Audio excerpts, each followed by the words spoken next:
Oil کے اندر رکھا، اس کی بیٹیاں شام کے بازاروں میں رسیاں باندھ کر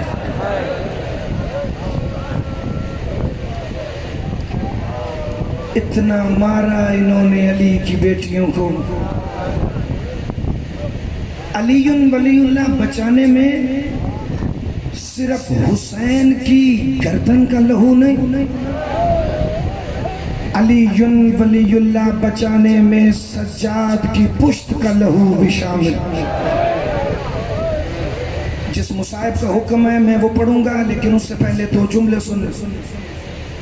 یہ جو بچ گئی ہے نا علی کی ولایت، جسے پڑھ کر تم آج بھی شیعہ کہلواتے ہو، اس کو بچانے میں صرف علی کے بیٹوں کا لہو نہیں، علی کی شام والی بیٹی کے سر کا خون بھی شامل ہے.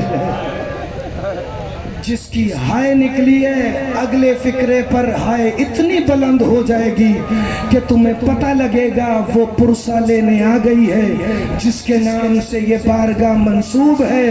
علی کی ولایت بچانے میں صرف علی کی بیٹیوں کے سروں کا خون نہیں، حسین کی بیٹی کے کانوں کا لہو بھی شامل ہے. مولا تمہیں کوئی غم بھی نہ دیں سوائے غم حسین کے. حکم ہے کہ معصومہ اور سید سجاد کا مصائب پڑھا جائے.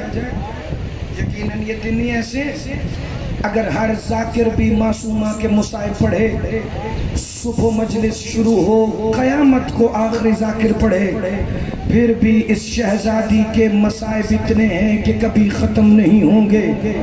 ایسے ہی تو سجاد لہو نہیں روتا تھا. الشام الشام الشام. پھر ایک دفعہ منحال کہتا ہے میرا مولا سجاد دونوں ہاتھ سر پہ رکھتا تھا اور زمین پہ بیٹھ جاتا تھا. الامان من الشام، میں شام سے اللہ کی پناہ مانگتا ہوں.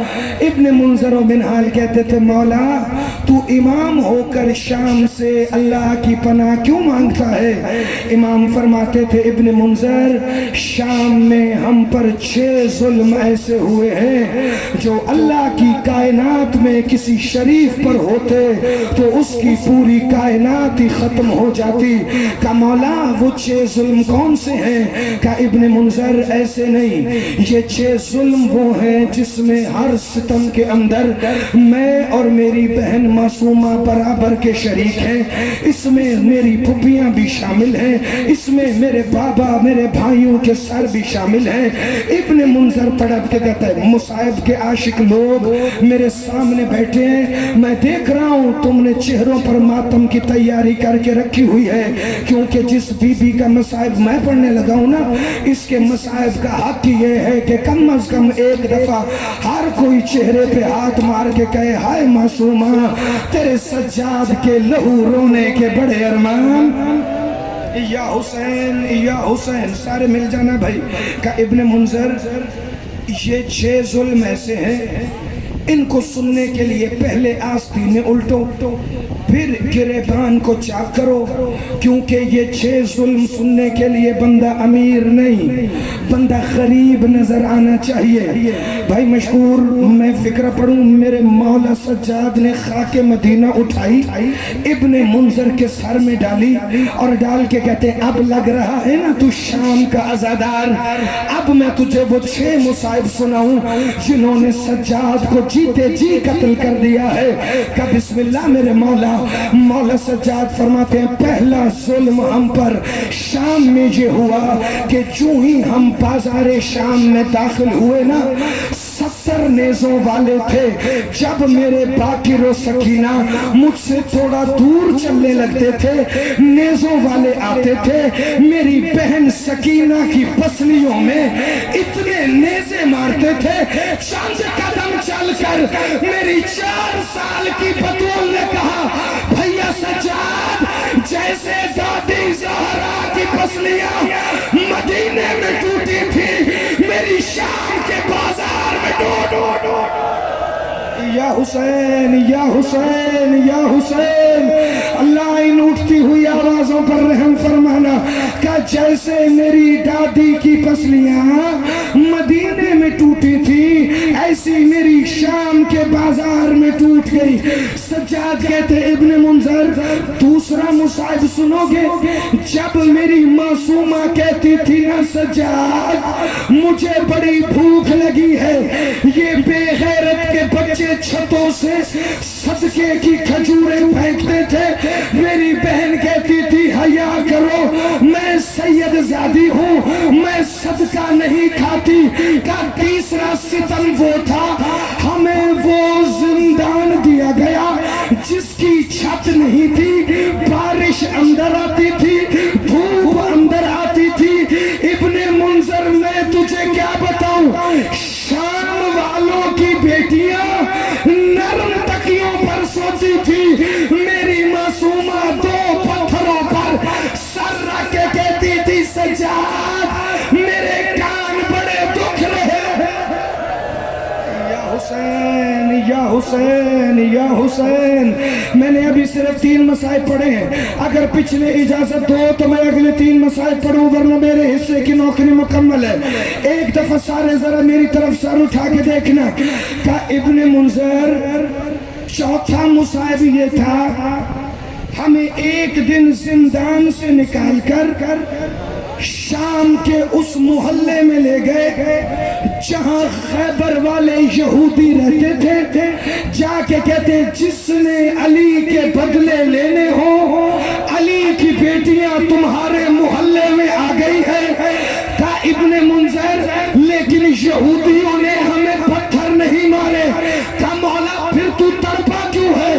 کہا اس وقت مر گیا سجاد, یہودی عورتوں کے سر پہ چادریں تھی, میری پھوپھی زینب کے سر پر چادر نہیں تھی. انہوں نے ہمیں وہاں سے گھسیٹا اس میدان میں لے آئے جہاں غلاموں کی منڈی لگتی تھی, جہاں کنیزیں بکتی تھی. میری پھوپھیوں کو اشارے کر کے کہتے تھے آؤ جس نے غلام لینے ہو, آؤ جس نے کنیزیں. جوان کو بٹھانا ذرا, ایسے میں مصائب نہیں پڑھوں گا, کھڑے ہو کر نہیں بیٹھ کر مصائب سننا. اگر 2 فکر سننے ایک دفعہ بیٹھو پھر مصائب کے آخر میں جتنا جی چاہا پرسا بھی کر لینا ماتم بھی کر لینا, چونکہ تمہارے ہاتھ کسی نے باندھے نہیں. علی کی بیٹی حسین کے جنازے پر شمر سے پوچھ رہی تھی اجازت ہے تو میں اسے رو لو. اجرکم اللہ. پیچھے تک جس کا ہاتھ ابھی سر پہ نہیں آیا سارے ایک دفعہ کہنا ہائے معصومہ, ہائے پیاس, ہائے معصومہ, ہائے شام. بھائی منظور ان آنسوؤں کی قسم بھائی مشکور جو ماتمیوں کی آنکھوں سے بہ رہے ہیں, مجھے نہیں پتا چھٹا مصائب تم نے سننا کیسے ہے میں نے پڑھنا کیسے ہے. سجاد فرماتے ہیں شام کا وہ چوک تھا جہاں شرابی 5 لاکھ تھے, 3000 عورت ناچ رہی تھی, 5000 کتا ڈھول بجا رہا تھا اور سارے کہتے تھے اکبر کی ماں ہم نے تیرے اکبر کو مارا ہے. ان بے غیرتوں نے کیا کیا, یہ 4 نیزے لے آئے, ایک نیزے پہ حسین کا سر, ایک نیزے پہ غازی کا سر, ایک نیزے پہ اکبر کا سر, ایک نیزے پہ قاسم.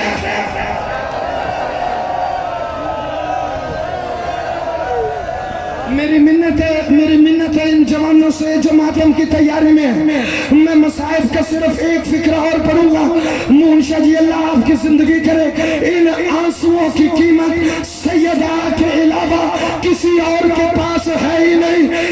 4 نیزے لے کر آتے تھے, ایک نیزے پہ حسین کا سر, ایک پہ غازی کا سر, ایک پہ اکبر کا سر, ایک پہ قاسم کا سر, پھر 4 سر نیزوں سے اتار کر شام کے بازار میں پھینک دیتے تھے, پھر گھوڑوں کی ٹاپوں میں پامال کرتے تھے. 4 سال کی سکینہ کہتی تھی نہ مارو ہمارا چھڑانے. ایک دفعہ آگے والی بیٹھنا جی, میں مصائب کا آخری فکر پڑھ.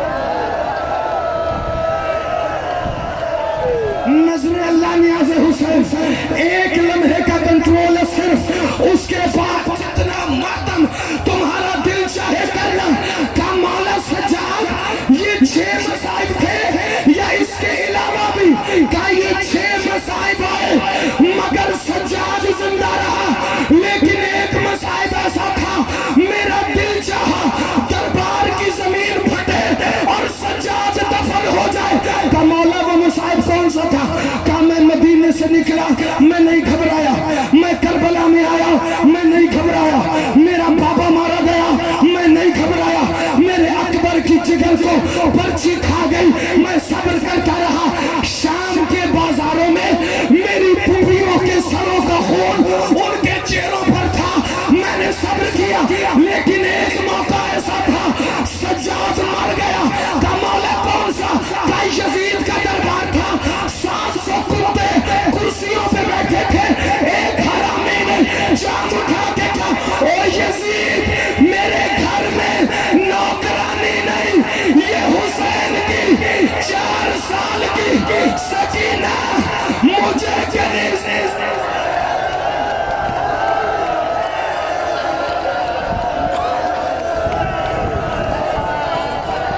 اگر سارے سر کا ماتم کرو تو میں فکر پڑوں کہ یہ حسین کی